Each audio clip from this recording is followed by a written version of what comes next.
మీరు ఎప్పుడు కూడా సంతోషంగా ఉండాలని కోరుకుంటున్నాను అనే విధంగా సమంత పెట్టిన ఒక పోస్ట్ మాత్రం ఇప్పుడు సోషల్ మీడియాలో వైరల్ అవుతుంది.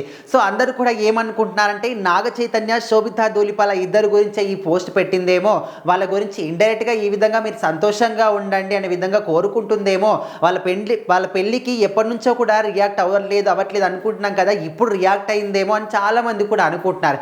కానీ ఆ పోస్ట్ మాత్రం తను వాళ్ళని ఉద్దేశించి పెట్టలేదు. ఇక్కడ రీసెంట్‌గానే పీవీ సింధు మ్యారేజ్ జరిగింది. సో తనని ఉద్దేశించి వాళ్ళ ఫోటోలు పెట్టి మీరు ఇదే విధంగా ఎప్పుడు కూడా సంతోషంగా ఉండాలని నేను కోరుకుంటున్నాను అనే విధంగా తను మాత్రం వాళ్ళకి విషెస్ చెప్తూ ఆ పోస్ట్ అయితే పెట్టింది. సో మొత్తానికి సమంత మాత్రం తన లైఫ్లో తన సక్సెస్ కాలేకపోయినప్పుడు, అంటే సినిమా రంగంలో ఎంత సక్సెస్ అయినప్పటికీ తన పర్సనల్ లైఫ్ విషయానికి వస్తే పెళ్లి విషయంలో, ప్రేమ విషయంలో మాత్రం సక్సెస్ కాలేదని చెప్పుకోవచ్చు. అంటే వాళ్ళ ప్రేమించి పెళ్లి చేసుకున్నప్పటికీ కూడా ఆ ప్రేమ బంధం, పెళ్లి బంధం మాత్రం కొన్ని రోజులు మాత్రమే ఉంది. తర్వాత వాళ్ళిద్దరు కూడా విడిపోవడం జరిగింది. ఎవరికి వాళ్ళు సపరేట్గా ఉన్నారు. అండ్ నాగ చైతన్య ఆల్రెడీ రెండో పెళ్లి కూడా చేసుకున్నాడు శోభితా ధూళిపాలని. అంటే వాళ్ళిద్దరు కూడా ఇటు నా సమంతకి విడాకులు ఇవ్వకముందు నుంచే కూడా రిలేషన్షిప్లో ఉన్నారని ఒక న్యూస్ అయితే బయటకు వచ్చింది. మరి అది ఎంతవరకు నిజమనేది ఇంతవరకు ఎవరికి కూడా తెలియదు. కాకపోతే శోభిత అదేవిధంగా నాగ చైతన్య పలు సందర్భాల్లో ఒకటే లొకేషన్స్లో ఫొటోస్ కనిపించడం కానీ, ఫారిన్ ట్రిప్స్కి వెళ్ళడం కానీ ఇవన్నీ కూడా చూసినప్పుడు చాలామంది ట్రోలింగ్ చేశారు. వీళ్ళు ఖచ్చితంగా